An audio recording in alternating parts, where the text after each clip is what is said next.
है ना। तो फिर उस प्रयोजन के अर्थ में हम अपने शरीर को और साधनों को लगाते हैं। तो प्रयोजन सही होगा तो साधनों का सदुपयोग होगा। प्रयोजन सही नहीं होगा, प्रयोजन गलत पहचान लिया, अगर प्रयोजन ये पहचान लिया कि भैया बहुत पैसा कमाना है, उसके लिए जो भी करना है वो करेंगे, तो भी शरीर बनाए रखने के लिए आपको खाना पीना तो करना ही है, ये सब जो है वो चलेगा। तो साधनों का दुरुपयोग भी हो सकता है, साधनों का सदुपयोग भी हो सकता है, और अदरवाइज मतलब बीच वाली स्थिति कहें के ना तो खराब कर रहे हैं ना ठीक कर रहे हैं, बस ऐसे डायरेक्शन लेस से चल रहा है, तो उसमें उपयोग वाली स्थिति जो है वो कह सकते हैं। तो ये शब्द जो है भैया, यहाँ पर दो शब्द बाबा जी ने शायद जो आप बता रहे हैं कहीं इन 10 पेजेस में जो कल हमने पढ़े उसमें लिखा होगा, लेकिन पूरे मध्यस्थ दर्शन में 3 शब्द आते हैं, उपयोग, सदुपयोग और प्रयोजन। ठीक है, तो प्रयोजन पता होता है तो प्रयोजन के अर्थ में हम साधनों को लगाते हैं, फिर वो साधनों का सदुपयोग हो जाता है। और साधनों का सदुपयोग नहीं होगा तो भी आदमी भैया घर में तो रहेगा ही, बिजली तो लेगा ही, है ना, खाना तो खाएगा ही, तो फिर वो जो है वो उपयोग वाली कैटेगरी में आ रहे हैं। और बिल्कुल अपराध प्रवृत्ति में लगाएगा तो फिर हर चीज का दुरुपयोग, ऐसा जो है देख सकते हैं। ठीक है भैया।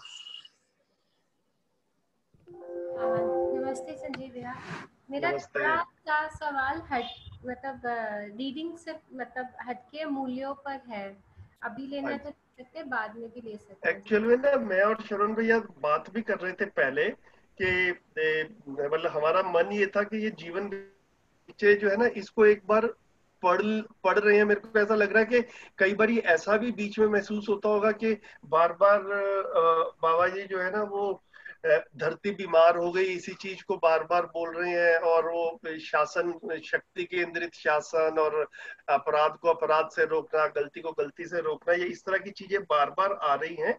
तो हम ऐसा सोच रहे थे कि शायद 2 दिन और लग जाएंगे, 20 पेजेस रह गए हैं पहले इसको शिविर को पढ़ने के लिए, फिर इसके बाद में कुछ प्रश्न और भी हैं, उसमें भी कुछ हो सकता है 2-3 दिन और लग जाए। तो मतलब एक बार पठन पूरा कर ले और फिर से हमारा जो पुराना वाला फॉर्मेट था कि फिर हम कॉन्सेप्ट्स को लेकर जो है ना उनके ऊपर डिटेल में बात कर सकते हैं। एक तो हमारे पास में ये ऑप्शन है, दूसरा ये है कि कहीं पे बहुत अटकाव बना हुआ है, ऐसा लग रहा है कि गाड़ी बिल्कुल रुक गई है, तो आप प्रश्न पूछ लीजिए, बीच में थोड़ी सी बात उस पर कर सकते हैं, डिसाइड आप कीजिए। मुझे तो लग रहा है गाड़ी रुकी हुई है। हाँ, बताइए, फिर बताइए, आराम से बताइए। मुझे ऐसा लग रहा है जैसे कि मूल्यों पे जब आप समझ बनाते हैं तो एक समय पे मुझे लग रहा था काम उस पर गहराई में समझना चाहिए, तो सम्मान को ही समझने में अभी काफ़ी समय लग जाता है। तो उसमें एक है कि आप सही तरीके से मूल्यांकन कर सके ना, एबिलिटी आप सही, आपकी एक हो पहचान करने की, इवैल्यूएट करने की सही हो दिशा। इस दौरान जिन लोगों के साथ आप रह रहे हैं, आप उनको जब इवैल्यूएट करते हैं ये समझने में कि वो वस्तु से, भौतिक से ज़्यादा है या भावों का या आसपास की चीज़ों को हार्मनी में चलाने के लिए ज़्यादा उनका सहयोग है, तो अगर आपका उनके बारे में एक समझ शिफ्ट हो जाती है तो डिस्कम्फर्ट क्रिएट होता है, फिर समझ नहीं आता कि आप क्या करें, फिर कैसे चलाएं आगे। बढ़िया सवाल है, बढ़िया सवाल है, बढ़िया सवाल है दीदी। तो मैं इसको ऐसे देखता हूँ, देखिए हम सब भी कम ज्यादा ना इस तरह की स्टेज से गुजरे ही हैं, तो कई बार ऐसा लगता है कि मतलब संबंध काफी गहरा है और हमें हमें मूल्यांकन करना आ गया, तो मूल्यांकन करके ये पता चल रहा है कि सामने वाले का तो मूल्यांकन होने के बाद में नंबर काफी कम आए हैं, है ना, लेकिन उसकी उसकी स्थिति सम्मान, मतलब उसका जो भी पद है, संबंध है, वो सम्माननीय संबंध है। तो ये अपने अंदर एक कॉन्ट्रेडिक्शन सा, और इसको कैसे मैनेज किया जाए, ये एक प्रश्न, ऐसा ही पूछ रहे हैं दीदी। हाँ जी, हाँ जी। तो मेरे को ना ऐसा लगता है कि मूल्यांकन करना आना है, ये तो बहुत आवश्यक है ना। ये इसी तरह की कुछ कुछ बात हो गई कि कई कई लोगों को मैं ऐसे जानता हूँ कि उनको कहीं पे कभी मतलब कंधे में दर्द हो रहा है या कहीं पे और दर्द हो रहा है, तो मेडिकल एग्जामिनेशन या टेस्ट करवाने के लिए नहीं जाते हैं कि भैया कहीं बीमारी ना निकल के आ जाए गंभीर, तो ना पता होना ज्यादा अच्छी बात है। है ना। ऐसे ऐसे ऐसे लोग कभी कभी दिखते होंगे अपने आसपास संबंधों में, कि वो डॉक्टर के पास ही नहीं जाना चाहते कि डॉक्टर ने टेस्ट करा के ऐसा ना बता दिया हो, क्योंकि लेकिन बीमारी पता चलेगी तो उसके बाद में उसका इलाज शुरू होगा। बीमारी का ना पता होना कोई हल नहीं है ना? तो का कैसा होगा ये पता होना ही चाहिए। उसके बाद में क्या रहता है दीदी, दो तरह के संबंध होंगे। एक संबंध ऐसा हो गया जहां पर जैसे हमारा अपने बच्चों के साथ में या छोटे भाई बहन के साथ में संबंध है, हम उनका भी मूल्यांकन करेंगे। तो उनके साथ में जब हम मार्गदर्शक की भूमिका में आएंगे तो वो उसको सहजता से स्वीकार भी कर लेते हैं, है ना। हमारे हमारे बच्चे जो है वो हमसे मार्गदर्शन लेने में, या हम कभी टीचर के पद पर हैं या ऑफिस में सीनियर पोजीशन पे हैं, हमारे जूनियर लोग हैं, हम उनका जैसे मूल्यांकन करते हैं तो उनका मार्गदर्शन जब हम करते हैं तो वो ज्यादा सहजता से स्वीकार कर लेते हैं। तो हमें मूल्यांकन करना आ जाता है जब, तो उसके बाद में हमें संबंध में करना क्या है ना, संबंध में हमारा हमारा रोल क्या है, हमारी भूमिका क्या है, इसकी क्लेरिटी बनती है। फिर हम उस आप ही पाते हैं। अगर मूल्यांकन ही नहीं करेंगे, पहचान ही नहीं पाएंगे कि भैया क्या कमी है, क्या क्या सही है, क्या गलत है, तो फिर उनके ऊपर काम क्या करना है, उनको अपने इवॉल्व होने के लिए काम क्या करना है, इस तरफ जो है वो कुछ कार्यक्रम बन नहीं पाता है। तो मूल्यांकन करने के बाद में जो ज्यादा समझदार है वो उस भूमिका को निभाएगा। यही जो है एक्चुअल में जैसे ना बाबा जी ने दर्शन में एक चीज बढ़िया से कही है कि परिवार में या संबंधों में सभी लोग बराबर के समझदार होंगे, ऐसा तो नहीं होगा कभी, है ना। कुछ लोग कम समझदार होंगे, कुछ लोग ज्यादा समझदार होंगे। तो ज्यादा विकसित का कम विकसित की तरफ रोल क्या है, ये मानवीयता के रेफरेंस से पता चलता है। तो ज्यादा विकसित जो है, ज्यादा समझदार जो है, वो कम विकसित का या कम समझदार के लिए प्रेरणा स्रोत बन जाए, उसको समझदार बनाने के लिए सहयोगी हो पाए, ये ज्यादा समझदार का संबंधों में रोल है। यही जो है जब इसको बड़े लेवल पे जाकर देखें तो समाज या देश के लेवल पे भी यही रोल बनता है कि एक विकसित देश हो और एक अविकसित देश हो, तो विकसित देश का रोल क्या होगा। अभी हम लोगों का बिल्कुल उल्टा कार्यक्रम चल रहा है इंटरनेशनल लेवल पे। अगर हम देखें तो विकसित देश विकसित का शोषण करता है, खुल के शोषण करता है ना। तो विकसित देश अविकसित देश का शोषण करेगा, इससे उसका विकास प्रमाणित होता है, या विकसित देश अविकसित का मार्गदर्शन करेगा, उसको सहयोग देगा, इससे इससे इसका विकसित होना प्रमाणित होता है। जो कम विकसित है वो फिर शोषण भी करते हैं ना, कि दूसरे की समझदारी का करके कि नहीं जरा सा जोर से बोलिए, तो दोबारा बोलिए प्लीज। ऐसा भी होता है। मुझे दो चीज लग रहा है। एक सिचुएशन जहाँ आप कुछ भी नहीं कर सकते हैं, जहाँ आपको पता है कि आप बदल नहीं सकते परिस्थिति को, आपको इनके साथ ही रहना है जैसे भी है, आप कोई बदलाव नहीं कर सकते उस परिस्थिति में, तो उसको एक्सेप्ट करना मतलब फिर काफी मतलब बहुत मुश्किल लगता है। और दूसरा कई बार लगता है कि आप तो कोशिश कर रहे हैं कि समझदारी की तरह करने के लिए, बट आसपास का लोगों का फिर उसकी तरफ ना बिल्कुल समझे। बहुत बारी ऐसा लगता है कि जैसे फायदा उठाने वाला बात हो जाती है, ऐसा भी कई बारी महसूस होता है। हाँ, तो जो फायदा उठाने वाली जिसकी टेंडेंसी है वो तो किसी भी तरीके से मानवीयता वाली टेंडेंसी या समझदारी वाली टेंडेंसी तो नहीं लगती है। मैं इसको ऐसे देख रहा हूँ, है ना। आप कैसे देखते हैं इसको कि कोई कोई किसी का फायदा उठा रहा है तो हम उसको उसको समझदार वाली कैटेगरी में रखेंगे या या नहीं रखेंगे। नहीं रखेंगे। नहीं रखेंगे। हाँ, तो ठीक हो गया, हम्म। है ना।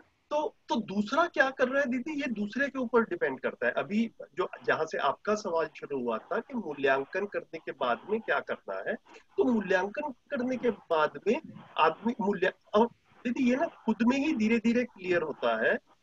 मैं इसको अभी सिर्फ इसी तरफ इशारा ही कर सकता हूँ कि कहाँ पर काम करने से कुछ रिजल्ट भी निकल कर आएगा।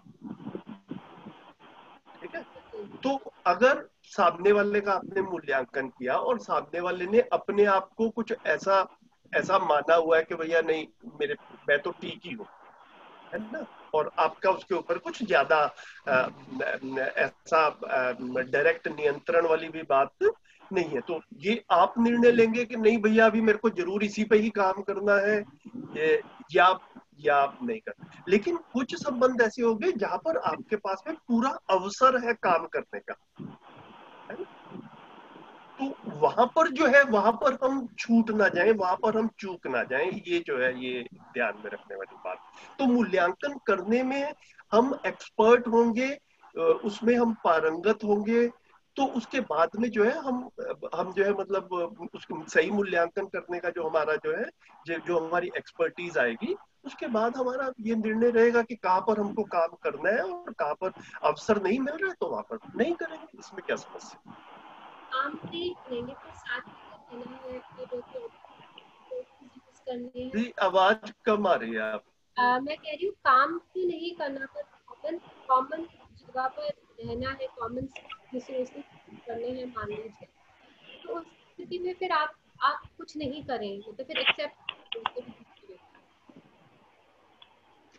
दीदी कोई कोई व्यक्ति है बहुत दारू पीता है, अब वो मेरी सुनता भी नहीं है, ठीक है, और मेरा उसके ऊपर कोई कंट्रोल भी नहीं है, अब मैं क्या करूंगा, ठीक है। मतलब वो आखिर में जाके कहीं ना कहीं पर ये अपने में देखना पड़ेगा कि मेरा कितना अधिकार बनता है, कितना मैं जो है ना मतलब कर पाता हूँ वहां पर। तो अपने से छोटे के ऊपर जो है वो, या मतलब कहीं ना छोटा मतलब मैं जहां पर भी संबंध ऐसा हो कि जो सामने वाला हमारी सुन रहा है, वहां पर जो है वो हम ठीक तरीके से बात कर पाते हैं। और कोई ऐसा है कि वो मतलब वो हम ही को छोटा मान रहा है और हम लगे रहेंगे, तो मतलब वो जैसे कहते हैं कि वो आप देख लीजिए उस पे क्या करेंगे। चलो भैया आपको क्या, आप कुछ कहेंगे इसके ऊपर, आप अपना व्यू रखते हैं, आप भी सुन रहे हैं तो। नहीं भैया, वो तो हमारी एक हम तो जैसे अभी हम लोग का तो पूरा का पूरा मामला ही प्रपोजल विधि है। हम जितना प्रस्ताव दे सकते हैं, जितना स्वयं के जीने से प्रेरणा दे सकते हैं, उतना ही कर सकते हैं। उसके आगे तो मतलब आदमी को रास्ता बता सकते हैं। जैसे एक दिन और चर्चा हुआ था कि रास्ता बताने के बाद भी कोई गलत ही रास्ते पे जा रहा है तो आप कर क्या सकते हैं? आपकी सीमा तो खत्म हो गई ना। अब जबरदस्ती या तो फिर शासन क्या करेगा? शासन है हाथ पैर बांध करके उस रास्ते पे घसीट देगा। तो हम तो शासन है नहीं। तो कुल मिलाकर के इतना ही है, और वो स्वीकार भी नहीं होता शासन। तो हमें लगता है जितना हम कर सकते हैं उतना हमको काम करना चाहिए। बाकी एक ही शरीर यात्रा थोड़ी आदमी की है। मैं कुछ बोलूं? नमस्ते, नमस्ते भैया। हाँ नमस्ते दीदी। संजीव भैया, सब लोग को नमस्ते। हाँ जी। मैं इस बात में थोड़ा सा कुछ रखना चाहती थी। हाँ जी हाँ जी। दो बातों पे रखे थे। जैसे अभी अभी तो आपने बात करी थी ना, कोई ज्यादा शराब पीता है वो कैसे करता है, आप उसको कंट्रोल नहीं कर सकते, आप उसको कह नहीं सकते। लेकिन मेरे ख्याल से यहीं पर दर्शन में ही बाबा जी ने कई बार कहा है कुछ ऐसी बातों से, जैसे तटस्थ होने की बात हुई। तटस्थ मतलब उससे फिर जो चीज इस तरह की है उससे दूर हट जाओ। जब जिस चीज में तुम पूरी कंट्रोल नहीं कर सकते, अवॉइड दैट। दूसरी बात, आपने बात करी मूल्यांकन की, जहाँ तक बात हो रही थी, कई बार परिवारों में हमारा मूल्यांकन की जहाँ बात की, छोटों का मूल्यांकन करके तो जैसे हम उनको गाइड करने में हो जाते हैं और वो हमारी सुन भी लेते हैं।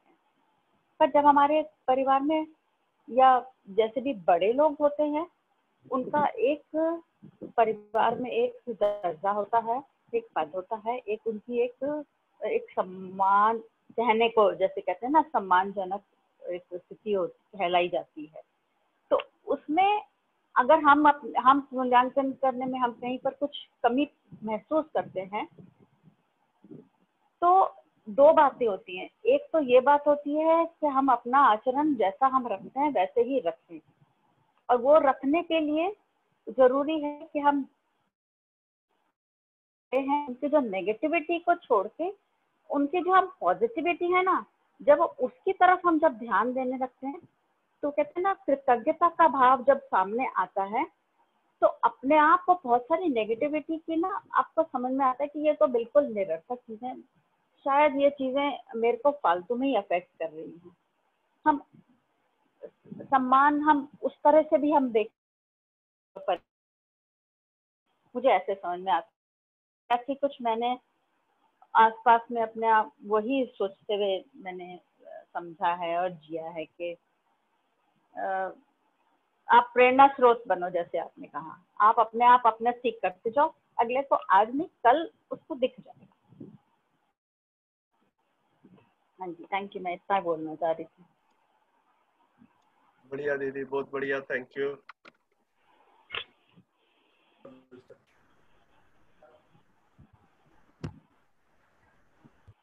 गुरलीन जी, कुछ हुआ रिजॉल्व?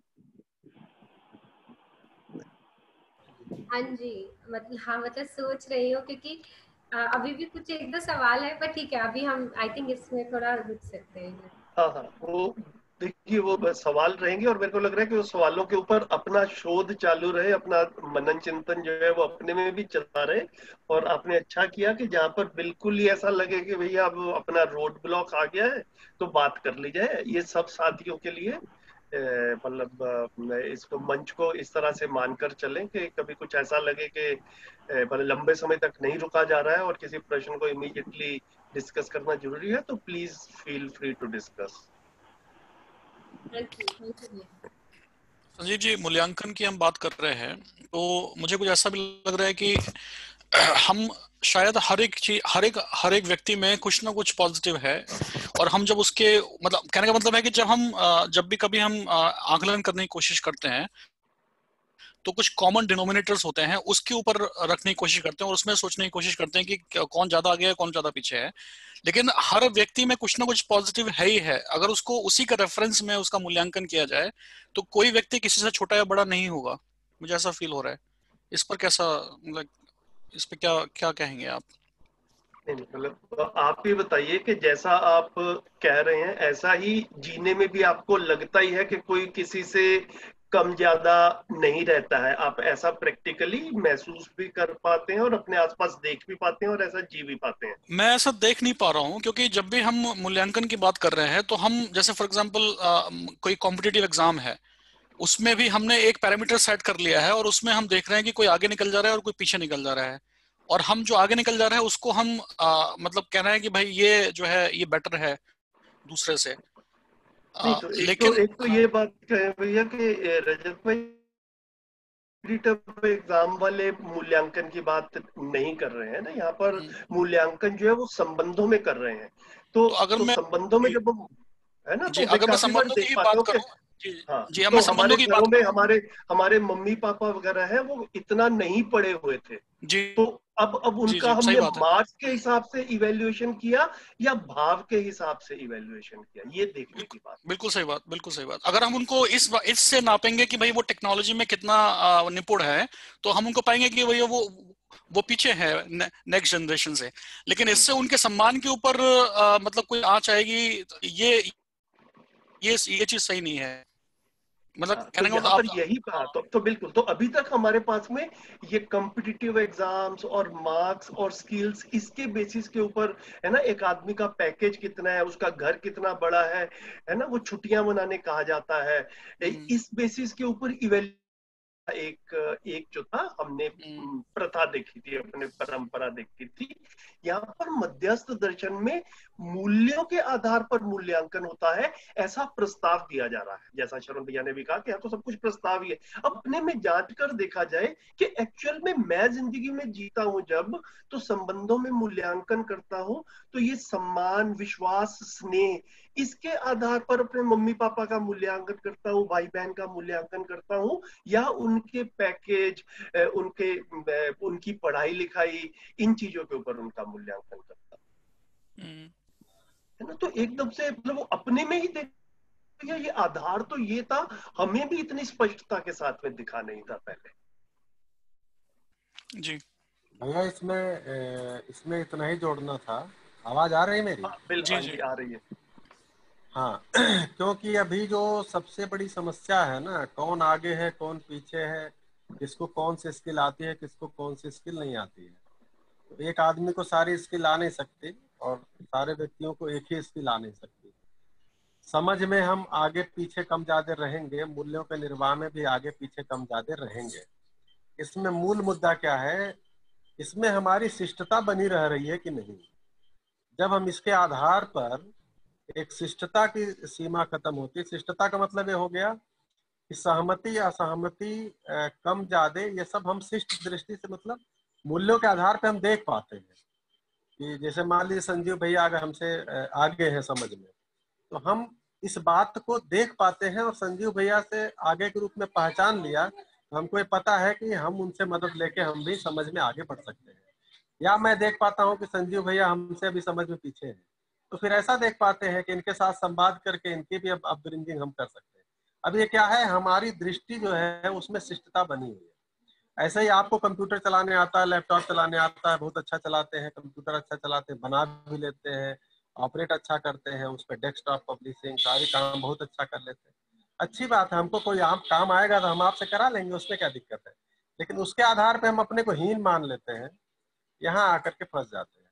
इसी तरह से आपको अगर कोई मंच पे सम्मान मिला समझदारी का, और मतलब हमने पहचाना किसी भी प्रकार से एक समझदार होने का कोई एक प्रमाण मिला, और हमको लगा कि नहीं हम तो देखो वहीं रह गए, हम तो बेकार हो गए, हम तो देखो हमारे साथ ही पढ़े थे ये इतना आगे निकल गए समझ में, हम तो वहीं रह गए, बेकार हो गए। अब ये क्या हो गया, हीनता आ गई। तो यहाँ क्या चीज है, ये कम ज्यादा रहेगा ही रहेगा, लेकिन इसको लेके क्या मेरे में शिष्टता बनी हुई है, मैं ज्यादा से प्रेरणा पाने के लिए तैयार हूँ, मैं कम को प्रेरित करने के लिए तैयार हूँ, मैं स्किल के आधार पर जो है वो कोई हीनता और उसमें अहंकार में नहीं आता। यही शिष्टता की बात कही जाती है। इसको बोलते हैं शिक्षा की परिभाषा में शिष्टता पूर्ण दृष्टि का उदय हो जाना। शिक्षा का परिभाषा जो मध्य दर्शन में दिया है कि शिक्षा शिक्षित व्यक्ति किसको कहेंगे, जिसके अंदर शिष्टता पूर्ण दृष्टि का उदय हो गया, शिष्टता आ गई हो। तो ये मेन मुद्दा है, ये बने रहना। जी भैया, थैंक यू। श्रवण भैया, मूल्यांकन कोई भी कर सकता है या फिर उसके लिए समझदारी की पहले आवश्यकता है? नहीं, एकदम से एग्जैक्ट इवेल्युएशन तो समझ के आधार पे होता है, लेकिन कम ज्यादा का तो अनुमान सभी को आ जाता है अपने अपने पैरामीटर्स के अकॉर्डिंगली। मतलब अगर मैं जानता हूँ कि ये जो है ये ए जो है वो ए ऐसे मैं लिखता हूँ, तो मैं उसी तरीके से ही मूल्यांकन करूंगा कि दूसरा किस तरीके से लिखता है। अगर हम पैसे को बड़ा माने हुए हैं तो पैसे के आधार पे बड़ा छोटा हम मापते हैं। तो जो मूल्यांकन यहाँ कहा जा रहा है वो तो समझ के रास्ते पर ही हो पाता है, और समझदार व्यक्ति ही मतलब मूल्यांकन कर पाता है। लेकिन समझ के रास्ते में भी हमको महेश जी हमसे आगे हैं या महेश जी समझ में हमसे थोड़े पीछे, तो अनुमान हमको लग ही जाता है, हम भले ही पूरा न समझे हो।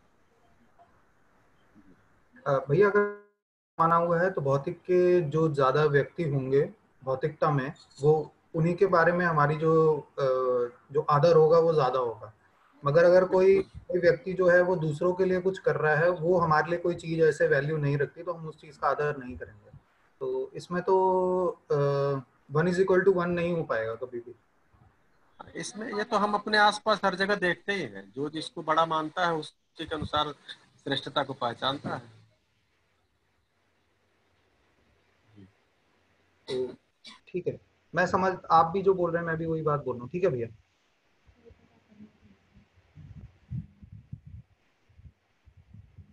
तो उसके अगर एक छोटी सी चीज ये हो कि समझदारी की तरफ फिर अगर बढ़ के किस तरीके से वो चीज पाई जाए या वो चीज करी जाए, उसका उसका क्या पैरामीटर रहेगा, कि क्या कैटेगराइजेशन करेंगे उसकी व्यक्ति?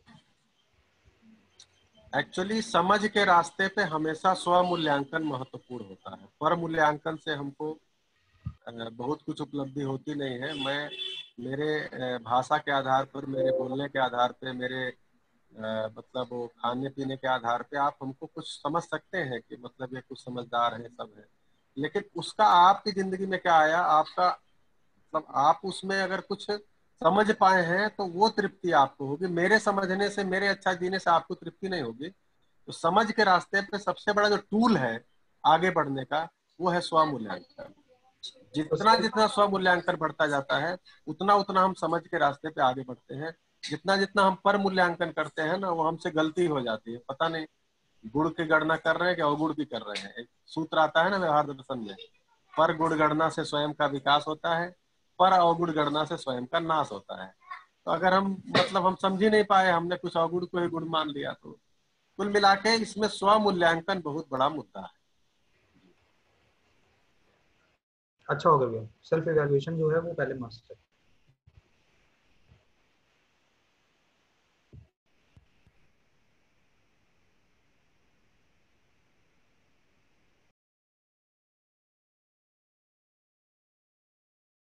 भैया और कुछ? नहीं भैया, मेरे को थोड़ा इसमें क्लैरिटी मिल गई। ठीक है, ये अच्छा कर रहे हैं आप। और सबसे जो है ना, ये राय है मेरी पर्सनली कि जो ये मूल्य हम लोगों ने डिस्कस किए थे, और जो साथी बाद में जुड़े हैं, अगर किसी के मिस हुए तो रिकॉर्डिंग्स अवेलेबल है ही हैं, और भी बहुत सारे रिकॉर्डिंग्स अलग से यूट्यूब पे भी हैं। तो ये मूल्यों को समझते रहें अपने में, और रूटीन लाइफ में, रोजमर्रा की जिंदगी में उन मूल्यों का कहाँ कहाँ पर जो है ना इंटरप्ले आ रहा है, उसको देखा भी जाए, है ना। विश्वास मूल्य है, तो कहाँ कहाँ पर आप विश्वास मूल्य को महसूस कर पा रहे हैं और कहाँ कहाँ पर विश्वास की कमी महसूस कर पा रहे हैं। स्नेह मूल्य है, कहाँ कहाँ स्नेह महसूस कर पाते हैं, कहाँ कहाँ स्नेह की कमी महसूस कर पा रहे हैं। और फिर इस सब से अपने में ये जो है ना रीइंफोर्स होता है कि एक्चुअल में इन मूल्यों के निर्वाह से सुखी होता हूं। जिसके साथ स्नेह पूर्वक जी पा रहा हूँ उसके साथ सुखी महसूस करता हूँ, जिसके साथ विश्वास पूर्वक जी पा रहा हूँ उसके साथ तो सुखी महसूस करता हूँ। जहां विश्वास की कमी लगती है, जहां स्नेह की कमी लगती है, वहां पर सुख की भी कमी लगती है। तो सीधा सुख जो है ये मूल्यों के साथ में, संबंधों में मूल्यों के साथ में रिलेट है या नहीं दिखता है, और मूल्यों की एग्जैक्ट यहाँ पर परिभाषा क्या कह रहे हैं, इसके ऊपर सब लोग अपने में पैरेलल में, मतलब एक सैटरडे संडे और सैटरडे संडे के बीच में जो टाइम आता ही है, तो रोजमर्रा की जिंदगी घटनाओं को इस रेफरेंस में देखते रहेंगे तो अपनी क्लैरिटी बढ़ेगी।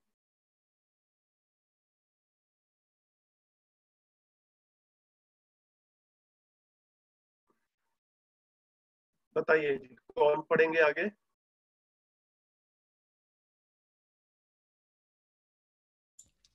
मैं पढ़ता हूँ सर।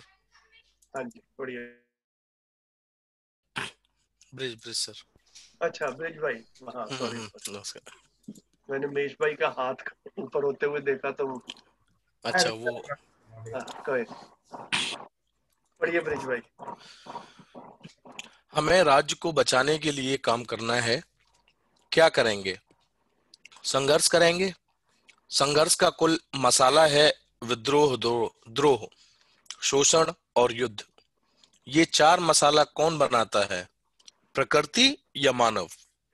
इसको देखा गया, अध्ययन किया गया तो पता लगा कि यह मसाला मानव ही बनाता है, भ्रमवश बनाता है। दिग्गज संस्था दो ही हैं, धर्म गद्दी, राज्य गद्दी।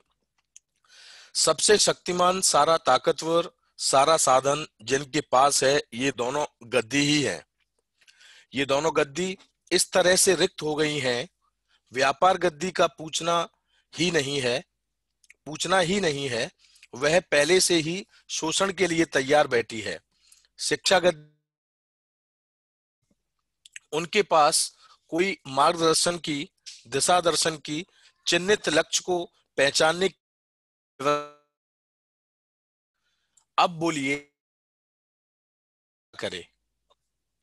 ये जो चार परंपराएं हैं, यानी धर्म, राज्य, व्यापार, शिक्षा, इनसे कोई रास्ता मिलने वाला नहीं। रास्ता खोजा जाए, बनाया जाए, यही साहसिकता है। वह रास्ता समझदारी, ईमानदारी, जिम्मेदारी, भागीदारी रूप में सहज होगा। मारपीट के रास्ते से कोई लक्ष्य मिलता नहीं। मारपीट से आवश्यकताएं पूरी होती नहीं है, इसके बाद भी इसकी परंपरा बनाकर रखे हैं। यह भी बहुत बड़ा भ्रम हो गया कि नहीं। अब बुद्धि की बात यही है कि हम समझदार हों। समझदारी की जांच स्वयं स्वीकृत रूप में विकसित चेतना सहज अध्ययन से है। मुझको जांचकर आप समझदार हो नहीं सकते। आप स्वयं अपने को जांचेंगे तब आप समझदार होंगे। मैं संसार को जांच जांच कर सिर कूट लिया, हमको कहीं भी समझदारी का कोई अंश नहीं मिला। जब हम 25 वर्ष प्रयत्न कर अपने को जांचा तब हमें समझदारी का ठौर मिला। विगत प्रयास से हमने जो भी पाया उसे अध्यवसायी वसाई विधि से मानव को सौंपना चाहा। इसी क्रम में यह एक प्रयास है। अब तक आपको इंगित हो गया होगा कि सह अस्तित्व ही परम सत्य है, सह अस्तित्व में जीना ही हमारा परम धर्म है। यह समझ में आता है तो उसके लिए सारी समझदारी समीचीन है। यह बहुत सुलभ है। मेरे हिसाब से झूठ ज्यादा कठिन है, सच्चाई में जीना ज्यादा आसान है, ज्यादा सुगम है। मैं जीकर देखा हूं। पहले जब प्रश्नों से घिरा था जीने में कितना दिक्कत होता था। जब समाधान मिल गया तब प्रश्नों से मुक्त हो गया और जीना सुगम हो गया। यह बात आपको भी ठीक लगती है तो हमारा विश्वास बढ़ेगा ही। इस बात को साथियों ने देख लिया है। आप भी चाहते तो आप भी जांचिए। जांचना तुलन से शुरू होता है, न्याय सम्मत व्यवहार से शुरू होता है। क्या हम संबंधों को समझे हैं या संबंधों का हम निर्वाह करते हैं? संबंधों में निहित मूल्यों का मूल्यांकन कर पाते हैं? उभय तृप्ति की जगह आ पाते हैं या नहीं आ पाते हैं? ये जांचने का मुद्दा है। यदि ये जांचना शुरू करते हैं तो प्रिय हित लाभ में निश्चयता मिलती नहीं। हमको जो प्रिय लगा आपको ठीक नहीं लगेगा, हमको जो हितकारी लगा आपको नहीं लगेगा। जितने लाभ से आप संतुष्ट हुए उतने से हम नहीं होंगे। इसी में सभी मानव फंसे हैं। इस तरह प्रिय में, हित में, लाभ में समानता का आधार नहीं हो सकता। इससे छूटने के लिए क्या किया जाए? इस तीन तुलन यानी प्रिय, हित, लाभ के बदले दूसरा तुलन यानी न्याय, धर्म, सत्य रखा हुआ है। न्याय दृष्टि से जब हम तुलन करने लगते हैं उसे कहते हैं चिंतन। हमको संबंधों को व्यवस्था के अर्थ में पहचानने के बाद ही समझ में आता है। संबंध पहचानने में आ गया, फलस्वरूप मूल्य निर्वाह होने लगा। उसका फलवती स्वरूप है मूल्यांकन हुआ और उभय तृप्ति होने लगी। इसका नाम है न्याय। न्याय वही है जो दोनों पक्षों को संतुलित रूप में संतुष्ट कर सके। यदि दोनों पक्ष संतुष्ट नहीं हैं तो न्याय नहीं है। इस संबंध में हमसे कोई पूछा कोई अपराध या गलती करता है तो उसका क्या किया जाए? अपराध या गलती कोई इसलिए करता है क्योंकि उसको हम समझदार बनाते नहीं हैं। आप अपराधी को लेकर क्यों चलते हो? सही आदमी को लेकर क्यों नहीं चलते हो? बहुत से आदमी ऐसे हैं जो कोई अपराध नहीं करते हैं, उनके साथ हमारा कोई समस्या नहीं है। परस्पर हम मूल्यांकन करते हैं और उभय तृप्ति पाते ही हैं। इसको कैसे भुलाया जाए? एक तो यह प्रमाण आपके सामने है, आपको इसकी जरूरत है कि नहीं। मैं समझता हूं सभी लोग इसी की बाट देखते बैठे हैं। मुझ में आप में इतना ही अंतर है, मैं दर्दवश एक कदम आगे बढ़ गया। मुझको यह चीज हासिल हो गई, इसको मैं सत्यापित कर पाता हूं। समझने के बाद आप भी यही सत्यापित करेंगे। इसमें इतना सुख है, इतनी तृप्ति है, इतना तृप्ति है। इस प्रकार सर्वमानव सत्यापित करने के योग्य हो जाएंगे समझदारी के बाद। समझदारी कहां मिलेगा? शिक्षण संस्थाओं में अध्यवसायी विधि से? शिक्षण संस्था क्या है? सभी अभिभावकों की सम्मिलित अभिव्यक्ति है। रुक जाते हैं भैया थोड़ा सा। Thank you. ठीक है, ठीक है, थैंक यू। भैया ये अध्यवसायी का क्या अर्थ है? ये शरण भैया बताएं तो बताएं। ये पूरे दर्शन में मेरे को और तो कहीं पर ये मिला नहीं था, यहाँ परिचय शिविर में ये शब्द आया है। भैया इसको कैसे देखते हैं? क्या शब्द है भैया? अध्यवसायी। ये विद्यालय के और अध्ययन के संदर्भ में आया है ना। अध्ययन करने वाले, ये शब्द कहाँ पर है, किस जगह? मैं ढूंढ रहा हूँ, अभी दिखा तो था अभी। हाँ ये रहा 69 ऊपर आ गया। 69 के बीच में है। मैं एक सेकंड ये रहा। ऊपर भी आया है एक जगह। हाँ 2 बार आया है, बिल्कुल ठीक है। हाँ 2 बार आया, एक इससे पहले आया था। ऊपर वाला जरा हाँ करिए तो। ऊपर कौन से पेज पे था? 68 पे। हाँ इससे ऊपर वाले 68 पेज पे 4th लाइन में फर्स्ट वर्ड। बस हाँ यहीं पे। जब हम 25 वर्ष प्रयत्न कर अपने को जांचा, तब हमें समझदारी का ठौर मिला। विगत प्रयास से हमने जो भी पाया उसे अध्यवसायी विधि से मानव को सौंपना चाहा। अध्यवसायी विधि मतलब जो अध्ययन की विधि, अध्ययन से प्राप्त करने का, अध्ययन से समझ को प्राप्त करने के लिए, उसको अध्यवसायी विधि बोलते हैं। जैसे व्यवसाय होता है। शिक्षण संस्थाओं में, जैसे हम शिक्षण संस्थाओं में जो अध्ययन करवा करके और चाहते हैं कि उससे मिल जाएगा, तो उसके संदर्भ में नीचे आया। अध्ययन के माध्यम से कुछ पा जाना। ये उसी तरीके से है क्या श्रवण जी? जैसे व्यवसाय होता है व्यवसायी, ऐसे ही अध्यवसायी अध्ययन के माध्यम से। जैसे क्या है कि साधना के माध्यम से कुछ पाना। ठीक है। अब ये बोल रहे हैं बाबा जी कि हम अध्ययन के माध्यम से जो है वो लोगों को सौंप सकते हैं। अध्ययन के माध्यम से लोग इसको पा सकते हैं। Thank you. अध्ययन भैया ये पूरे दर्शन में ये वाला शब्द तो दोबारा तो कहीं पे नहीं सुनते। परिचय शिविर में ही बाबा जी ने बोला है बस। हाँ ये ज्यादा यूज नहीं हुआ। हाँ तो परंपरा का शब्द है। ठीक है। तो बस इससे मतलब मुझे लग रहा है कि हम इसको बहुत ज्यादा गहराई में जाने की नहीं, इससे सेंटेंस का हमारे को सेंस मिल जाए। तो बाबा जी यही कह रहे हैं कि अध्ययन विधि से मानव को सौंपना चाहे, ऐसा इसका सेंस आ रहा है आप तक। जी भैया थैंक यू। भैया मेरे को 69 पेज का जो लास्ट पैराग्राफ है, अगर आप अपने उसको शब्दों में समझाएंगे तो अच्छा रहेगा। जो ये है कि ये थोड़ा सा यहाँ से है कि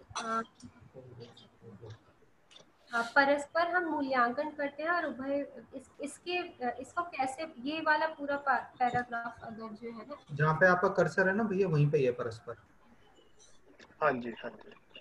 इसके बाद का ना थोड़ा अगर आप अपने शब्दों में समझाएं।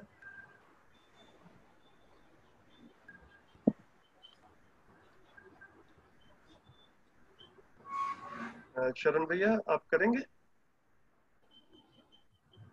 परस्पर हम मूल्यांकन करते हैं और उभय तृप्ति पाते हैं, इसको कैसे भुलाया जाए? यह तो एक प्रमाण आपके सामने है, आपको इसकी जरूरत है कि नहीं मैं समझता हूँ। तो इसके ऊपर से देखेंगे तो ऊपर आया है कि बहुत से आदमी होते हैं जो कोई अपराध नहीं करते, उनके साथ हमारा कोई समस्या नहीं है। परस्पर हम मूल्यांकन करते हैं और उभय तृप्ति पाते ही हैं, इसको कैसे भुलाया जाए? तो मतलब जैसे मान लीजिए हमको ये लग रहा है कि संजू भैया तो मतलब मेरे साथ बहुत अच्छा ही व्यवहार करते हैं, संजू भैया को भी लगता है इनका हर व्यवहार जो है मुझे ठीक लगता है, तो ऐसा मूल्यांकन कर हम दोनों खुश होते हैं। ये तो सभी के सामने प्रमाण है ही। जब हमारी मतलब हम ये फिर बोल रहे हैं कि यह तो एक प्रमाण आपके सामने है, आपको इसकी जरूरत है कि नहीं है, मैं समझता हूँ सभी लोग इसी के बाट देखते बैठे हैं। मुझमें अभी क्या है, अभी हम बहुत सारे अपने चश्मे से मूल्यांकन करते हैं। समझदारी का जब चश्मा होता है, समझ करके हम मूल्यांकन करते हैं तो मूल्यों का ही करते हैं। मूल्यांकन की जो परिभाषा है मूल्यों का मूल्यांकन, मूल्यों को पहचानना, मूल्यों का भी मूल्यांकन होता है। तो ये एक्चुअली जागृति की स्थिति की बात है कि जब हम परस्पर मूल्यांकन कर पाते हैं तो मूल्यों का ही करते हैं और उभय तृप्त होते हैं, तो वहाँ न्याय प्रमाणित होता है। ठीक है, मैं ये समझ आ गया, कॉन्टेक्स्ट समझ में आ गया, मुझे कॉन्टेक्स्ट से समझ में आ गया। Thank you. श्रवण जी, इसमें एक चीज मैं पूछना चाहूंगा, बाबा जी ने वर्ड यूज किया ना, मैं दर्दवश एक कदम आगे बढ़ा, इसका क्या मतलब है? दर्दवश एक कदम, हाँ, एक कदम आगे बढ़ा मतलब कि दर्द जो है वो जितना भी प्रचलित जो कुछ भी था उसमें कोई भी चीज जो छोड़े नहीं, लेकिन उनको समाधान मिला नहीं, तो समाधान नहीं मिला तो उसके आगे बढ़े, मतलब आगे का काम उन्होंने किया। और हम मतलब बाकी लोग क्या है, दर्द को पड़े हुए हैं और आगे नहीं बढ़ रहे हैं, उनको लग रहा है चलो ठीक है इसी में रहो, सब लोग तो यही कर रहे हैं, हम भी यही करेंगे, क्या दिक्कत है, हम मान लो थोड़ा आगे बढ़ जाए तो क्या कर ले जाएंगे, कौन सा पहाड़ तोड़ देंगे, छोड़ो वो सब ऐसा ही जी रहे हैं। तो ऐसा सब लोग कर रहे थे, लेकिन मैं एक कदम आगे बढ़ गया, मैं समाधान के लिए। Okay, thank you.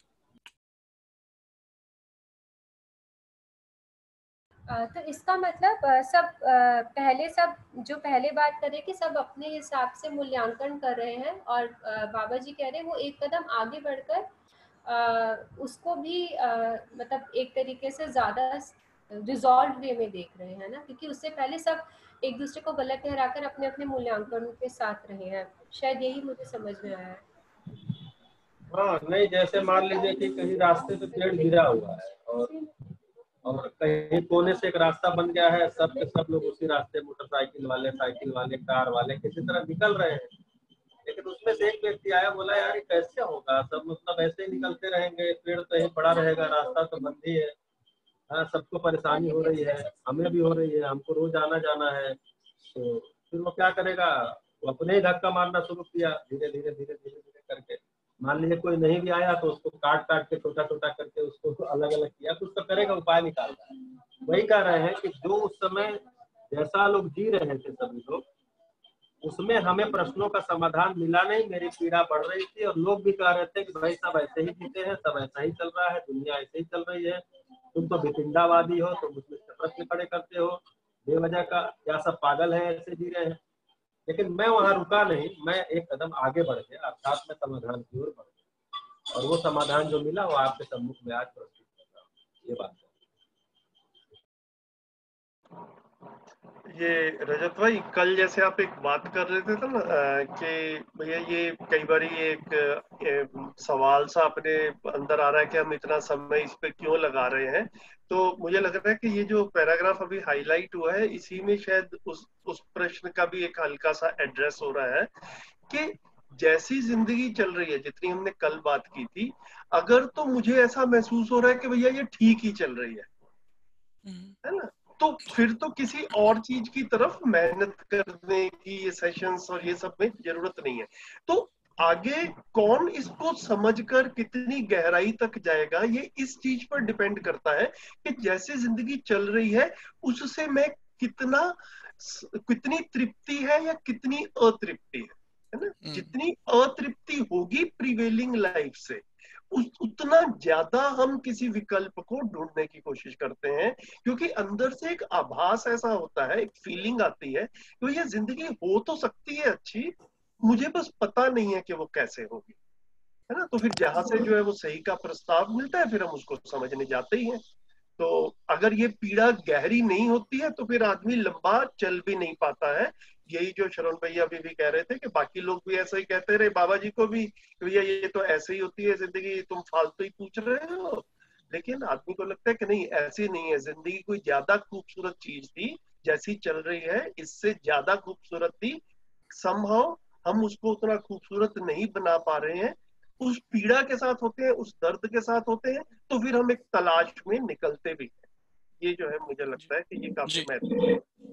जी जी, यहीं पर जी ये जो आपने हाईलाइट किया हुआ है, मैं इसमें हम यहाँ पे कह रहे हैं कि उभय तृप्ति पाते हैं, बट एक्चुअली में उभय तृप्ति नहीं हो रही है, मुझे लग रहा है संबंधों में।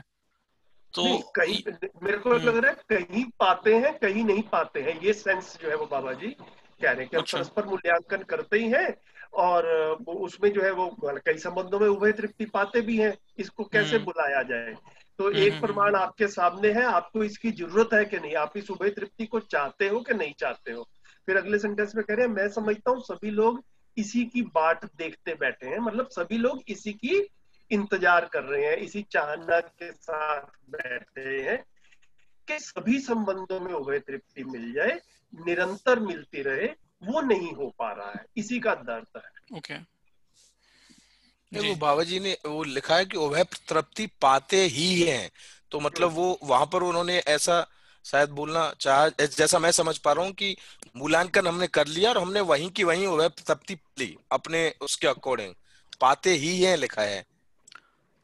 ठीक है भैया, हाँ भैया, उसमें ये, हाँ उसमें ये मुद्दा है, जैसे संजू भैया कह रहे हैं कि मान लीजिए, मैं उदाहरण भी दिया था, जैसे मान लीजिए संजीव भैया के साथ मैं एक तालमेल पूर्वक जी पाता हूँ, ब्रिज भाई के साथ मैं तालमेल पूर्वक जी पाता हूँ, उसमें उभय तृप्ति पाता ही हूँ, उसमें मतलब मेरे सामने प्रमाण है, लेकिन सब में नहीं पाता है। सब में इससे पहले ये भैया, इससे पहले वाले सेंटेंस को भी देख लें, उसके कंटिन्यू बहुत से बाकी आदमी जगहों पे ऐसे गए, हैं, बहुत से आदमी ऐसे हैं जो अपराध नहीं करते, उनके साथ हमारा कोई समस्या नहीं है, समस्या नहीं है। ओके है, फिर उन मूल्यांकन करते हैं तो उभय तृप्ति पाते ही है। ओके ओके ठीक है सर, अब कोरिलेट हो गया। हाँ सही कह रहे हैं, थैंक यू।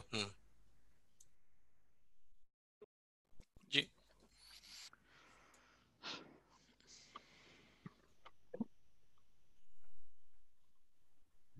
इससे पहले वाला जो पार्ट था वो यही था कि कोई हमसे पूछा भी है कि कोई अपराध या गलती करता है उसका क्या किया जाए, है ना, अपराध गलती करता है तो वहां पर फिर उभय तृप्ति नहीं मिलती है ना, ये भी स्पष्ट है, मतलब ऐसा हाँ जी, हम भी महसूस करते हैं और बाबा जी ऐसा नहीं कह रहे हैं कि भैया कोई अपराध भी करता है फिर भी हमें उभय तृप्ति मिलती रहती है, ऐसा नहीं है। तो दो कैटेगरीज हैं उसकी बात। आगे बढ़े, कौन पढ़ेंगे? भैया हाँ जी। जैसे आपने अभी बताया कि परस्पर अगर तालमेल होता है तो फिर उभय तृप्ति मिलती ही है, तो आखिर की लाइन भी इसी के साथ ही लिंक की है। शिक्षण संस्था क्या है? सभी अभिभावकों की सम्मिलित अभिव्यक्ति है। मतलब यहाँ पर भी अगर हमारा गैप नहीं है, मतलब जैसे टीचर और जो स्टूडेंट्स के आगे फैमिली, हम कई बार ये सोचते हैं कि जो है कि हम 4 घंटे में इनको क्या दे सकते हैं स्कूल में और 6 घंटे में, और पेरेंट्स कहते हैं कि ये टीचर्स का काम है। तो यहाँ पर भी वही है कि कोऑर्डिनेशन अगर हमारी है तभी हमें तृप्ति मिलेगी अपनी जॉब में भी, और ऐसे मतलब बच्चों को जो हम देना चाहते हैं, जब तक दोनों का आपस में समन्वय आपस में है तभी उस चीज की हमें प्रॉपर तृप्ति मिल सकती है, उभय तृप्ति। हाँ दीदी, यहाँ पर जो बात कही गई है वो ये है, आपने अच्छा कहा कि सभी अभिभावकों की सम्मिलित अभिव्यक्ति है विद्यालय।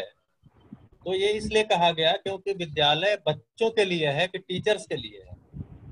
तो हम ये देखेंगे कि विद्यालय बच्चों के लिए है। जी भैया। अच्छा, और बच्चे जो हैं वो क्या हैं? बच्चे क्यों विद्यालय आते हैं? क्योंकि उनके अभिभावक भेजते हैं। अभिभावक क्यों भेजते हैं? क्योंकि अभिभावकों ने अपने बच्चों के लिए कुछ लक्ष्य को पहचाना हुआ है और उनको लगता है कि एक संस्था में जाएंगे तो वहाँ वो लक्ष्य पूरा हो सकता है, इंसान बनकर निकले। हाँ, तो ये सारे, हाँ अच्छे बुरे वो तो अलग बात है, सबके अपने अपने कुछ न कुछ लक्ष्य हैं। अगर ये सभी के एक लक्ष्य हो जाते हैं कि हमारा बच्चा समझदार जिम्मेदार होकर के निकलेगा, तो ये विद्यालय जो है उन्हीं अभिभावकों की संयुक्त अभिव्यक्ति है, क्योंकि वहाँ लक्ष्य किसका शामिल है? अभिभावकों का। उसके अर्थ में काम शिक्षक कर रहे हैं, प्रिंसिपल कर रहे हैं, शिक्षा व्यवस्था कर रही है, शिक्षा विभाग कर रहा है, कोई पब्लिशर है जो किताब छाप रहा है, कोई प्रिंटर है जो छाप रहा है, मतलब सब लगे हैं, लेकिन लक्ष्य किसका है? अभिभावकों का है कि हमारे बच्चे को कहीं पहुंचना है। तो विद्यालय जो है वास्तव में अभिभावकों की ही संयुक्त अभिव्यक्ति इसको कहा जा रहा है। जी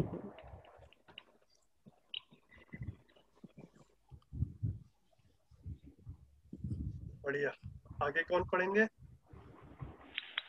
मैं पढ़ूं भैया? हाँ जी पढ़िए दीदी। मैं पढ़ूंगी।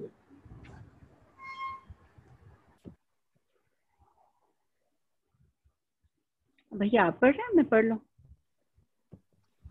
मैं पढ़ लेता हूँ अगर आप कहते हैं। ठीक है, ठीक है भैया।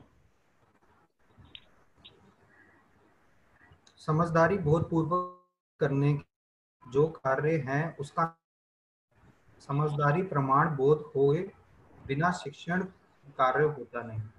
समझदारी के लिए शिक्षण संस्थाएं जिम्मेदार हैं, हर अभिभावक जिम्मेदार है, हर परिवार शिक्षा के लिए सूत्र है। इसलिए शिक्षण संस्था के लिए एकीकरण, निजीकरण, सरकारीकरण ये सब सोचने से कुछ होगा नहीं और ना कुछ हुआ है। सीधे सीधे अभिभावक शिक्षण संस्था के रूप में देखा जाना चाहिए। इसी में मानव का कल्याण होगा। समझदारी से यही रूप निकलता है। हमें न्याय प्रदायी क्षमता से निष्ठान होना होगा। न्याय प्रदायी क्षमता स्वयं में प्रमाणित होना होगा। ये दोनों चीजों से संपन्न होते हैं तभी हम न्याय कर पाएंगे। दोनों चीजों को संपन्न होते हैं तभी हम समझते हैं। जब समझेंगे नहीं तब न्याय कैसे करेंगे। बड़े बड़े न्यायालयों में न्याय को मूर्ति नहीं हैं तो और लोग क्यों करेंगे। जीने में कम से कम न्याय होना ही चाहिए। इसका प्रमाण है मानवीयतापूर्ण आचरण। मानवीयतापूर्ण आचरण से कम में न्याय तो होता ही नहीं है। इससे ज्यादा जरूरत नहीं है। चिंतन के साथ जीवन की 6 क्रियाएं पूरी हो जाती हैं। विश्लेषण, प्रिय, हित, लाभ के अर्थ में बहुत कुछ कर चुके हैं। शरीर की आवश्यकताओं के लिए सामान्य आकांक्षा और महत्वाकांक्षा संबंधी वस्तुओं का उत्पादन बहुत कर चुके हैं। इसके अलावा जो वस्तु है जैसे बम बनाना, मिसाइल बनाना, युद्ध आदि, यह चीजें मानवोपयोगी नहीं है। मानव उपयोगी नहीं है। ये निरर्थक हैं और बर्बादी के कारण हैं। तर्क विधि से और घटना विधि से यह सिद्ध हो जाता है। स्वाभाविक विधि से, तर्क विधि से, व्यवहार विधि से मानव के लिए वस्तुओं का उपयोग सिद्ध होता है। तात्विक विधि से हम सुखी होना चाहते हैं, हम सुखी होते हैं। तात्विक विधि रूप में हम व्यवहारिक हो गए। प्रमाणित करने के लिए हम व्यवहारिक होते हैं, यही तर्क विधि है। इस स्वाभाविक और व्यवहारिक विधि से बात आती है। हम जितना भी बात करते हैं, पढ़ते हैं, तर्क विधि के आधार पर लिख करते हैं। सार्थक तर्क स्वाभाविकता को छूता है। यही संप्रेम की महिमा है। जब महेश भाई पढ़ते हैं तभी कठिन शब्द आ जाते हैं। ये भैया ये तात्विकता है। तात्विकता है ना, किसी चीज का बिल्कुल फंडामेंटल बुनियादी चीज जो है ना उसको तात्विकता कहते हैं। यदि हमारे संप्रेषणा व्यक्ति को तात्विकता छू गई तो हमारी संप्रेषणा सार्थक है। यदि वही तत्व व्यवहारिक की सार्थकता को इंगित करता है, व्यवहार में सार्थकता है, मानव को प्रयोजन, साधना, समाधान, समृद्धि, अभय, सह अस्तित्व, इन चारों को इंगित कर देना और बोध कराता है तो व्यवहार ज्ञान अनुभव होता है। इसमें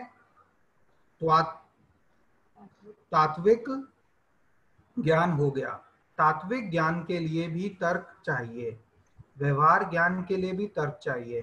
पहली उपलब्धि यही है कि अपना मूल्यांकन परिवारजनों का मूल्यांकन किस आधार पर होगा? मूल्यों के आधार पर, संबंधों के आधार पर, तृप्ति के आधार पर। व्यवहार में हम न्यायिक हो गए यही प्रमाणित कर सकते हैं। तभी आदमी मानव हो गया। पहले मानव हुआ, फिर समझदारी के आधार पर स्वायत्त हो गया और 6 गुण आ गए: स्वयं में विश्वास, श्रेष्ठता में का सम्मान, प्रतिभा में संतुलन, व्यक्तित्व में संतुलन, व्यवहार में सामाजिक, व्यवसाय में स्वावलंबी। यह 6 अर्हताएं जब मेरे समझ में आई तब मैं स्वयं को स्वायत्त अनुभव किया हूँ। वैसे ही हम परिवार में अपनी समझदारी, समृद्धि को प्रमाण करने में समर्थ हैं रहे। इसी सत्यवश आपके सम्मुख प्रस्तुत हुए। हर व्यक्ति सज्जन बनना चाहता ही होगा। सज्जनता के लिए न्यूनतम अर्हता न्याय है। न्याय को जैसा मैं देखता हूँ वह संबंध, मूल्य, मूल्यांकन और उभय तृप्ति ही है।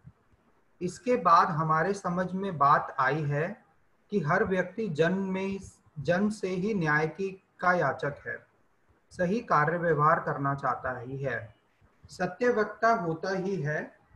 इस आधार पर शिक्षा में क्या होना चाहिए? हर मानव संतान को सत्य बोध होना चाहिए। सही कार्य व्यवहार करने के लिए अभ्यास होना चाहिए, विधि होनी चाहिए, क्षमता स्थापित होनी चाहिए। तीनों चीजों की शिक्षा संस्था में हो सकती है और तब मानव परंपरा अपने आप बन जाती है। इससे पहले मानव परंपरा बनेगी नहीं। मानव परंपरा की शुरुआत न्याय से ही करना पड़ेगा। न्याय के लिए मुख्य मुद्दा है नैसर्गिक संबंध को शाश्वत है एवं मानव संबंध निरंतर है। जब मानव कोई गलती कर लेता है तब मार्गदर्शन के लिए कहाँ जाता है? हमने देखा है परिवार में कोई व्यक्ति जो न्याय को सत्यापित किया तो वो मार्गदर्शन देगा। परिवार में ना हो तो गांव में कोई होगा जो मार्गदर्शन देगा। गांव में ना हो तो देश धरती में कोशिश करेगा। यह सहज प्रवृत्ति है। यह स्वाभाविक है कि हर मानव में कहीं ना कहीं सुधार की प्रवृत्ति है। संसार में परिवर्तन चाह रहे हैं ऐसा तो गवाही हो चुकी है। क्या परिवर्तन चाहिए यह पकड़ में नहीं आता रहा, उसके लिए यह प्रस्ताव है। शिक्षा संसार से हो लोक व्यापीकरण होगा।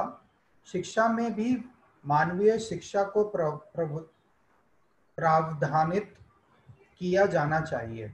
हर व्यक्ति को न्यायपूर्वक जीकर प्रमाणित होने के लिए हमको समझदारी को देना ही पड़ेगा। इसके लिए शिक्षा में विज्ञान के साथ चैतन्य का भी अध्ययन करना होगा। चैतन्य को हम समझेंगे नहीं तो अस्तित्व में हमको समझ में आ नहीं सकता है, और अस्तित्व नहीं समझेंगे तो व्यवस्था कैसे समझ में आएगी? अस्तित्व को समझने वाला जीवन चैतन्य ही है।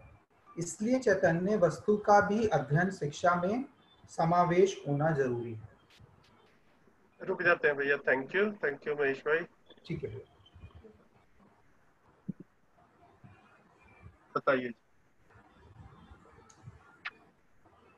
भैया। शुरू में जो है पेज नंबर में बताती हूँ 69, इसमें ये जो हाईलाइट बोल्ड करा हुआ है उसके बाद के जो लाइन है, हमें न्याय प्रदर्शित क्षमता से निष्णात होना होगा। ये मतलब इसको थोड़ा बता दीजिए। हाँ, निष्णात जी कल भी बात हुई थी शायद। तो निष्णात का मतलब है एक्सपर्ट होना होगा। है ना। तो यहाँ पर बार बार जो है ना ये मध्यस्थ दर्शन का एक महत्वपूर्ण। हाँ जी जी, आपकी आवाज कट आपकी गई थी। आवाज थोड़ी सी कट गई थी जब आप बता अच्छा रहे अच्छा। थे। तो ये निष्णात का मतलब है एक्सपर्ट होना होगा, पारंगत बनना होगा, है ना। तो हमें न्याय प्रदायी क्षमता से निष्णात होना होगा। तो न्याय प्रदायी क्षमता को ना ये दूसरी जगह पे सूत्र है, मैंने वो भी हाईलाइट किया हुआ है, उस पे आते हैं एक बार, तो उसको हम देख लेते हैं। ये काफी महत्वपूर्ण है और बार बार मध्यस्थ दर्शन में आता है कि हर व्यक्ति जन्म से ही न्याय का याचक है, सही कार्य व्यवहार करना चाहता है और सत्य वक्ता होता है ना। तो ये तो बता दिया कि ये एग्जिस्टेंशियल रियलिटी है कि हर व्यक्ति जन्म से न्याय का याचक है, सही कार्य व्यवहार करना चाहता है और सत्य वक्ता होता है। तो इस आधार पर शिक्षा में क्या करना है, तो वो सत्य वक्ता होता है लेकिन उसमें सत्य बोध नहीं है, तो हम सत्य बोध करा दें। वो सही कार्य व्यवहार करना चाहता है तो उसको सही कार्य व्यवहार का अभ्यास करा दें, सही गलत क्या होता है ये बता दें। और न्याय का याचक होता है, न्याय का याचक का क्या मतलब होता है कि हर मानव चाहता है कि उसके साथ न्याय हो।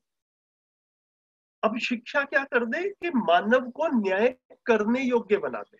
तो अभी अभी तक मानव ये चाहता था कि मेरे साथ में न्याय हो, अब शिक्षा जब उसकी पूरी हो तो वो खुद न्याय कर पाए सबके साथ में, तो शिक्षा सफल हो गई। तो हमें शिक्षा में न्याय प्रदायी क्षमता जो है ये स्थापित करनी है।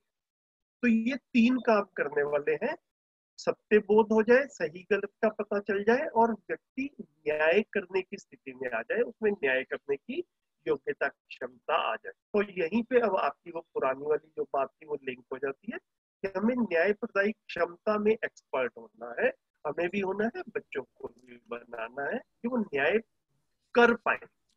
मेरे साथ न्याय हो ये तो बाय डिफॉल्ट था, बाय जन्म से अपनी चाहना बनी हुई थी, लेकिन मैं न्याय कर पाऊं तो शिक्षा की सफलता ये करता है।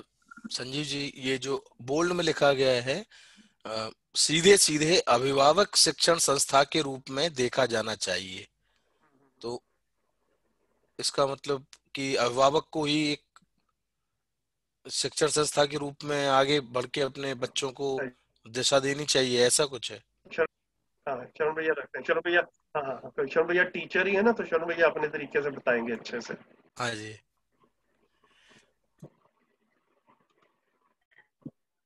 हाँ भैया, इसमें मैं अभी थोड़ी देर पहले बोला भी था जब संध्या दीदी बोले थे कि शिक्षण संस्था के लिए हम कुछ भी कर लें, एकीकरण कर लें, निजीकरण कर लें, सरकारीकरण कर दें, कि क्या कर दें, सार्वभौमिक शिक्षा ला दें या कुछ भी कर दें, जब तक शिक्षा को हम अभिभावकों के संयुक्त अभिव्यक्ति के रूप में नहीं देखेंगे शिक्षण संस्थान को, तब तक हम अपने लक्ष्य को नहीं पा सकते। जैसे अभी पहले मैंने बात किया था कि बच्चों के लिए विद्यालय होता है, विद्यालय शिक्षकों के लिए नहीं होता है, शिक्षकों की नौकरी के लिए नहीं होता है, शिक्षा विभाग के लोगों के लिए नहीं होता है, शिक्षा विभाग के लोगों को बजट खर्च करने के लिए नहीं होता है।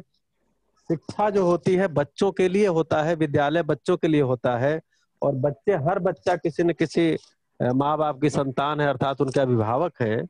तो अभिभावक अपने लक्ष्य को, कोई लक्ष्य को पहचाना हुआ है, उस लक्ष्य की पूर्ति के लिए भेजता है। तो जब भी शिक्षा को देखा जाएगा तो अभिभावक शिक्षण संस्था के रूप में ही देखा जाएगा।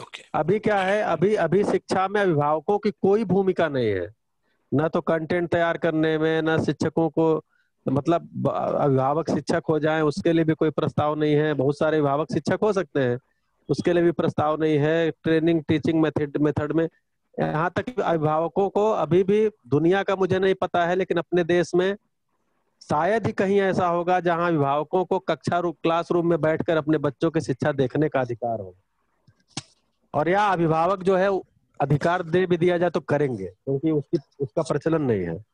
तो इसको कहा जा रहा है कि विद्यालय तभी सफल होगा जब अभिभावक शिक्षण संस्था के रूप में उसको देखा जाएगा। जी ओके, थैंक यू। ये जो एकीकरण का मतलब क्या होता है भैया? निजीकरण, सरकारीकरण तो सरकार से। एकीकरण का मतलब ये हुआ कि जैसे पहले जो है वो अलग अलग तरह के विद्यालय थे। बाद में जो है बालकों के अलग थे, बालिकाओं के अलग थे, फिर एक में कर दिया गया। फिर जो है वो राज्य भी अभी विद्यालय चलाते हैं, केंद्र भी चलाता है। नहीं नहीं, एक ही चलाएगा, केंद्र ही केवल विद्यालय चलाएगा।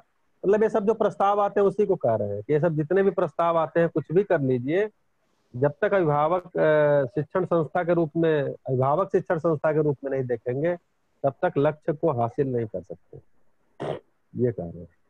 जी श्रवण भैया, भैया, भैया शायद आपकी बात को सुनकर यही लग रहा है कि शायद ये जो एसएमसी बनी वो इसी बात को मद्देनजर रखकर ही बनाई गई होगी, परंतु उसका वास्तव में कार्य रूप अब डिफरेंट दे दिया गया है।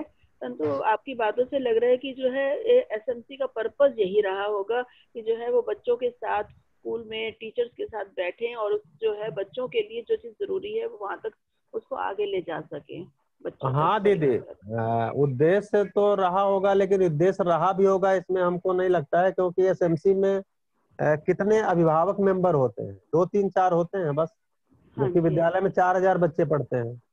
4,000 जी बच्चों के में से केवल 4 बच्चों के अभिभावक ही ना उसके मेंबर होते हैं। तो जी कुल मिलाकर के उसको, जब तक अभिभावकों को केंद्र में नहीं रखा जाएगा, मतलब बच्चा केंद्र में का मतलब है अभिभावक केंद्र में, तो अभिभावकों की संयुक्त अभिव्यक्ति विद्यालय है। शिक्षा विभाग के लिए विद्यालय नहीं है, शिक्षकों के लिए विद्यालय नहीं है, ये जी जी आपकी बात समझ आ रही है। बात श्रवण अभिभावकों जी, के लिए है, अभिभावकों की संयुक्त अभिव्यक्ति। तो जी। ऐसा ऐसा हो कैसे पाएगा? मतलब इस तरीके का कुछ हो सकता है? मतलब मेरे दिमाग में ये प्रश्न आया अब कि प्रैक्टिकल रूप में फिर ऐसा संभव होगा कैसे? किस तरीके का दिशा मार्ग स्थापित हो पाएगा भविष्य में जिससे कि ऐसा हो पाए? कैसे हो पाएगा? हाँ, अभी तो सरकारी ढंग से तो नहीं, लेकिन प्राइवेट ढंग से तो एक रायपुर में अभिभावक विद्यालय है, वो आदरणीय नागराज जी ही अपने शरीर ओके। यात्रा रहते हुए उन्होंने शुरू कराया था। हाँ जी। तो उसमें सभी पढ़ाने वाले अभिभावक ही हैं, और अगर अच्छा। सभी अभिभावक नहीं पढ़ाने वाले हैं तो बाकी अभिभावक ही उसकी चिंता करते हैं, ओके विद्यालय ओके। कैसे चलेगा और उसमें क्या होगा, वो सारी चिंता अभिभावक ही करते अच्छा, तो ऐसा एक कदम आगे उठा के ऐसा हो स्टार्ट हुआ है रायपुर में? हैं।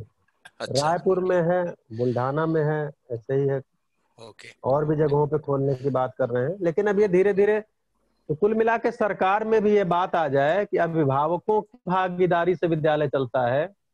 सरकार के बजट से जितना जितना चलेगा उतना उतना उसमें फिर सरकारीकरण, सरकारी ढंग, सरकारी जितने भी गुण दोष है सब उसमें आते रहते हैं। Okay, thank you. ये कह रहे हैं। ये प्रश्न तो वैसे ब्रिज भाई की तरफ से आया है, लेकिन मुझे लगता है कि ये सभी के लिए अच्छा रहेगा ऐसा जानना कि पूरे पूरे देश में और कहीं कहीं पर हमारे भारत से बाहर भी इसके ऊपर कई जगह के ऊपर प्रयास चल रहे हैं। तो जब भी किसी को अवसर मिले, मतलब आप लोग इंडिया आए कभी घूमते फिरते, और जो इंडिया में रह रहे हैं, ये यहाँ की भी जब परिस्थितियां ठीक हो और ट्रैवलिंग आसान हो जाए, तो इस तरह की जो प्रयास है इनको भी देखने के लिए समय निकाला जाए, तो वो भी काफी अच्छा रहेगा। ये देखने के लिए कि लोग अपनी जिंदगी लगाकर इस तरफ जो है वो सोच रहे हैं कि कुछ आने वाली पीढ़ियों के लिए काम हो जाए और धरती जो है वो ठीक हो जाए। तो मूल में सोच क्या है और उसका प्रैक्टिकल शेप क्या है, ये देखने से जो है वो अच्छा रहेगा। पीछे अभी इसी मीटिंग में राहुल महाजन जी और शेफाली जी हैं। ये लोग जो है उधर रायपुर में अभिभावक विद्यालय में एक मीटिंग थी पिछले साल, 1 सप्ताह के लिए वहां पर होके आए, देख कर आए। बाकी भी ओके। कुछ साथी गए हुए हैं, और बाकियों को भी जब भी अवसर मिले, जब थोड़ा ये सामाजिक स्तर पर ये कोरोना वगैरह ठीक हो जाए, ट्रैवलिंग आसान हो जाए, तो ये जरूर देखी जाए ये चीजें, मुझे ऐसा लगता ओके सर, थैंक यू। ये भैया जो पेज 70 है उसमें पहली पैराग्राफ में नीचे से 6th लाइन, हम सुखी होते हैं तात्विक विधि रूप में हम व्यवहारिक हो गए, इसको थोड़ा एक्सप्लेन कर दीजिए। है।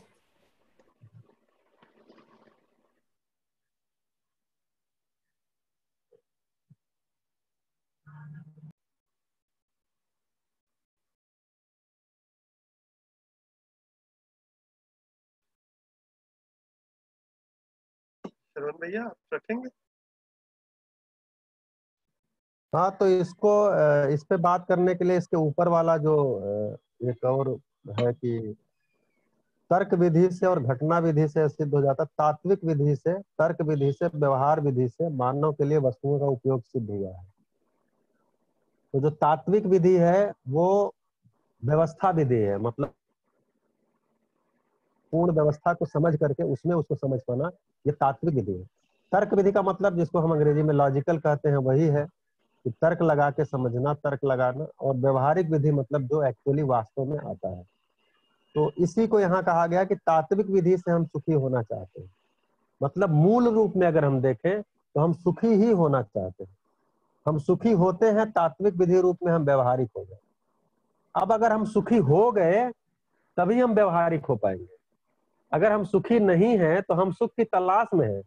जब हम किसी चीज की तलाश में, और व्यवहार किस लिए करते हैं कि परस्परता में सुखी हो जाए, तो हम जब खुद ही तलाश में हैं तो हम किसी दूसरे को सुखी कर नहीं सकते। तो जब हम सुखी हो जाते हैं तो ही तात्विक विधि रूप में हम व्यवहारिक हो सकते हैं, और उसको प्रमाणित करने के लिए हम व्यवहारिक होते हैं। यही तर्क विधि है। अब उसके लिए हमको तर्क चाहिए थे। इस ढंग से तर्क, तात्विक और व्यवहारिक विधि से आदमी प्रमाणित होने की बात है। मतलब तर्क किस लिए चाहिए? समझने के लिए और समझाने के लिए। जीना तात्विक विधि से होता है, हम समझ गए तो जी पाते हैं।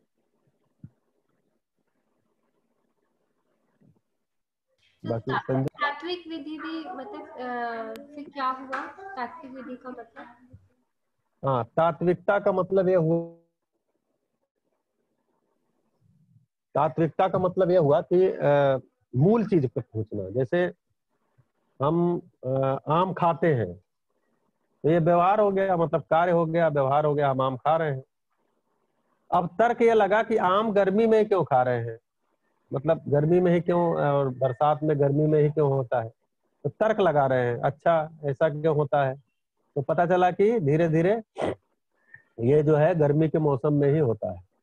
अभी हम तर्क लगा के उसको समझ रहे हैं। फिर आम है क्या चीज, तो अब हम उसके आम के पौधे को रूप, गुण, स्वभाव, धर्म सबका समझ रहे हैं।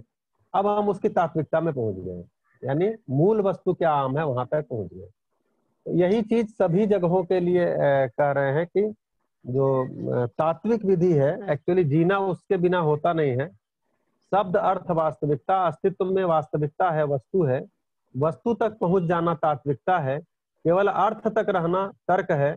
और केवल शब्दों तक रहना और उसी के साथ काम करना, ये व्यवहार में तो बहुत सारा शब्दों से काम चलता है, लेकिन तर्क किसी को समझाना हो तो शब्दों से नहीं चलता, उसके लिए तर्क भी लगाने पड़ते हैं। तर्क भी शब्दों से ही होते हैं, लेकिन जीने के लिए तात्विकता चाहिए, ऐसा कहा जाए।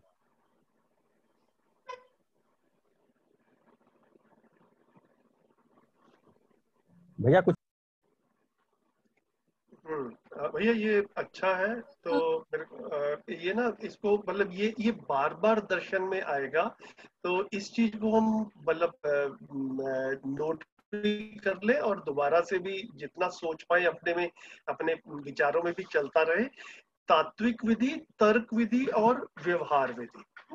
तो इससे ना एक्चुअल में भ्रमित अवस्था जो है, जो हमसे गलतियां होती हैं, वो भी थोड़ा सा इस डायरेक्शन से हम देखें ना, इन तीन विधि में, तो वो भी स्पष्ट होता है। जैसे व्यवहार विधि में हम रोजमर्रा की जिंदगी में कैसे जी रहे हैं, देखा जाए तो हर आदमी हम में से कोई ना कोई बिजनेस कर रहा है, कोई ना कोई नौकरी कर रहा है ना, कुछ ना किसी तरीके से पैसा वैसा कमाने की कोशिश कर रहा है। तो ये तो हमारा व्यवहार विधि चल गया। अब इसके पीछे तर्क लगाया जाए कि ऐसा आदमी क्यों कर रहा है ना, इतनी मेहनत क्यों कर रहे हैं, इतना इतना संग्रह, इतना प्रॉपर्टी बन जाए, इतना बैंक बैलेंस बन जाए। ये जो चाहना बनी हुई है व्यवहार विधि में, कार्यकलाप में, रोजमर्रा की एक्टिविटी में, ये क्यों बनी है? इसके ऊपर जब हम तर्क लगाते हैं तो तर्क क्या लगाते हैं कि हमारे पास में पैसा ज्यादा होगा तो आदमी अच्छा जी पाएगा, आदमी सुखी हो जाएगा। ऐसी एक एक हमारे को ऐसा आभास होता है।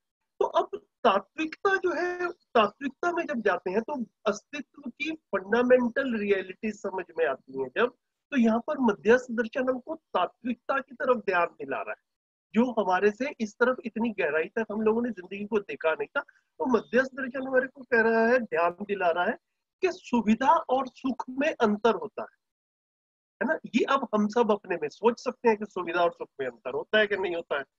तो पैसे से सुविधाएं आती हैं, पैसे से सुख नहीं आता है ना। और वो जो सुविधाओं से हमको सुख का आभास होता है वो क्षणिक सुख वाला सुख रहता है। जो संबंधों का सुख है और जो समाधान का सुख है, समझ का सुख है, क्लेरिटी का सुख है, उसका पैसे से कोई लेना देना नहीं है ना। तो जैसे हम, तो जो बीच में ये तर्क विधि थी, इस तर्क विधि से हम, जो हमने कल भी बात की थी शायद, कि अभी तक हमने सारा का सारा तर्क जड़ संसार को समझने के लिए लगाया है ना।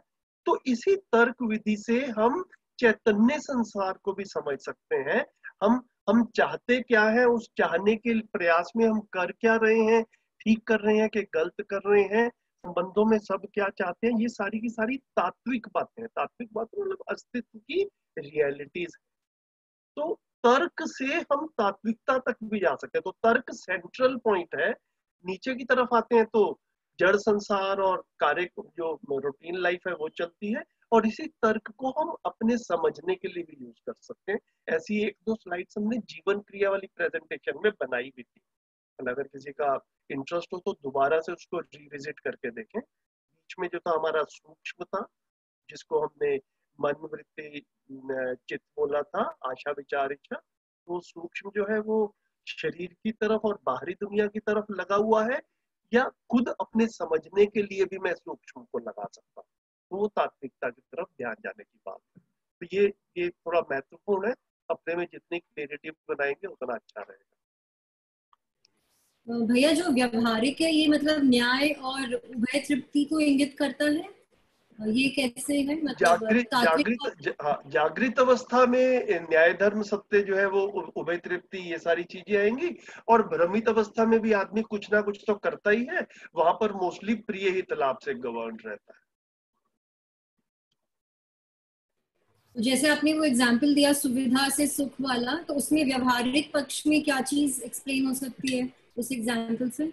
आदमी सुबह से शाम तक क्या कर रहा है, मतलब ये हम सब अपने में भी इवेल्युएट कर ही सकते हैं कि हम सुबह से शाम तक क्या करते हैं। अभी इस समय यहाँ पर अगर 20 लोग मीटिंग में बैठे हैं, है ना, तो व्यवहारिक रूप में यहाँ बैठे हैं, है ना, कुछ तर्कसंगत बात कर रहे हैं, चाह क्या रहे हैं, ये तात्विकता समझने की कोशिश कर रहे हैं जी। तो इसको इस तरीके से, तो आदमी जो है ये सबके पास में ऑप्शन है। तो तात्विकता समझने में इंटरेस्ट है और समझना चाहता हूँ। क्यों समझना चाहता हूँ? इससे मेरा जीना ठीक हो पाएगा, मेरे परिवार का जीना ठीक हो पाएगा, आसपास चीजें ठीक होने की उम्मीद लगती है ना, और मेरे को खुद को भी ठीक ही लगेगा जब मैं अपने को भी समझ लूंगा और अस्तित्व को समझ लूंगा। और अदरवाइज क्या है, रूटीन में देखें तो पैसा कमाना और मतलब है ना, मतलब ये सारा का सारा जो भोगवाद है वो चल ही रहा है व्यवहार विधि में। तो ये देखने की बात है कि जो व्यवहार विधि में चल रहा है उससे मुझे और आसपास जो है मुझे तृप्ति दिख रही है कि नहीं दिख रही। सबसे पहला काम ये है अपने जीने में अतृप्ति देख पाना। अगर अपना जीना तृप्तिदायक ही लग रहा है तो फिर आदमी बदलेगा नहीं, फिर उसको तृप्ति मिल ही रही है तो वो मतलब वो उस कार्यकलाप में लगा रहेगा। काफी सारे लोग है कि उनको लघु तृप्ति नहीं मिल रही है, हमें ऐसा लगता है कि भैया अभी इतनी कमाता हूँ, ये शायद कम कमा रहा हूँ इसलिए तृप्ति नहीं मिल रही है, इससे ज्यादा कमा लूंगा तो तृप्ति मिलेगी। तो वो उसी तरफ और मेहनत करता है। फिर कभी एक स्थिति हम लोगों के साथ में, सबके साथ में ऐसे आने की संभावना रहती है जब ये लगता है कि ये समीक्षा हो गई इस चीज की कि भैया पैसा ज्यादा होने से मैं सुखी हो जाऊंगा, ये फॉर्मूला ही अधूरा है ना। तो हल कहीं और था, समझ कहीं और थी। मैंने सारी ऊर्जा पैसे की तरफ लगाई हुई है ना, सारी सुविधाओं की तरफ लगाई हुई है। ये पूरा कार्यक्रम नहीं है। ये जब आभास होता है, ये जब समीक्षा हो जाती है, ऐसा जब स्वीकार होता है, फिर आदमी तीव्रता के साथ में, उस पीड़ा के साथ में किसी ऑल्टरनेटिव को, किसी विकल्प को ढूंढने की कोशिश करता है कि भैया मुझे जीना नहीं आया है, जीने का कुछ और भी था ज्ञान जो मुझ तक नहीं पहुंचा। फिर जैसे जहां से आदमी को ठीक लगता है फिर उसको समझने की कोशिश करता है। तो आप सब लोगों ने भी और भी काफी जगह से कुछ सोचा सुना ही होगा, मैंने भी कई जगह से सुना था तो फिर आदमी इवेल्युएट करता है कि भाई हाँ, यहाँ से मेरे को पूरी बात समझ में आ रही है, प्रैक्टिकल है, यूनिवर्सल है कि नहीं है। तो यहाँ पर मध्यस्थ दर्शन में मतलब हमें ऐसा लगा कि हाँ, यहाँ पर जो है बिल्कुल पिन पॉइंटेडली क्लियर बात हो। आप सब लोग भी इस चीज का मूल्यांकन करेंगे। संजीव भैया 71 पेज में न्याय के बारे में जब बात आ रही है, आई थिंक ये एक इसी पैराग्राफ में है, जब पॉइंट्स के मिडल में है कि मानव परंपरा की शुरुआत न्याय से ही करना पड़ेगा। न्याय के लिए मुख्य मुद्दा नैसर्गिक संबंध जो शाश्वत है एवं मानव संबंध निरंतर है। इसको आप एक्सप्लेन करें। तो नैसर्गिक जो है ना दीदी, जैसे कि धरती पर 4 अवस्थाएं हैं, तो पदार्थ अवस्था, प्राण अवस्था, जीव अवस्था और ज्ञान अवस्था। तो इन चारों अवस्थाओं को मिलकर प्रकृति कहा। तो इसमें से जो पहली 3 अवस्थाएं हैं, पदार्थ अवस्था, प्राण अवस्था और जीव अवस्था, मतलब मानव को एक्सक्लूड कर दें तो जो रिमेनिंग प्रकृति है, जो शेष प्रकृति है, उसको नैसर्गिक कहा। ओके, तो नैसर्गिक संबंध मतलब मानव का जो पदार्थ के साथ संबंध है, पेड़ पौधों के साथ जो संबंध है और जीव जंतुओं के साथ में जो संबंध है वो शाश्वत है, और मानव का मानव के साथ में जो संबंध है वो निरंतर है। ऐसा क्या इसको न्याय का मुख्य मुद्दा क्यों बोला गया है? मुख्य मुद्दा मतलब कि मानव को अपना संबंध, मानव को मानव के साथ क्या संबंध है ये भी समझ में आ जाए, और मानव का शेष प्रकृति के साथ में क्या संबंध है वो समझ में आ जाए, तो आदमी न्यायपूर्वक जी पाएगा। Okay okay.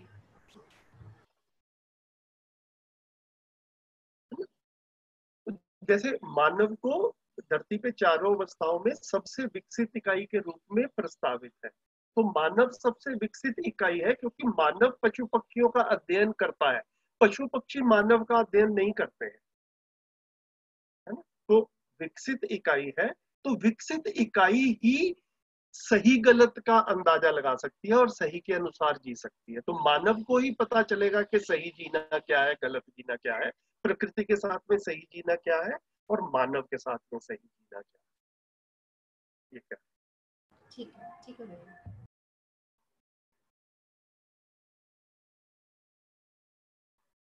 और बताइए। तो अभी हमने 72 पेज तक पढ़ लिया है। ये 72 पेज के शुरू का जो 4 लाइनें हैं, 4 बज चुके हैं। बताइए क्या किया जाए, आज का रैप अप करें।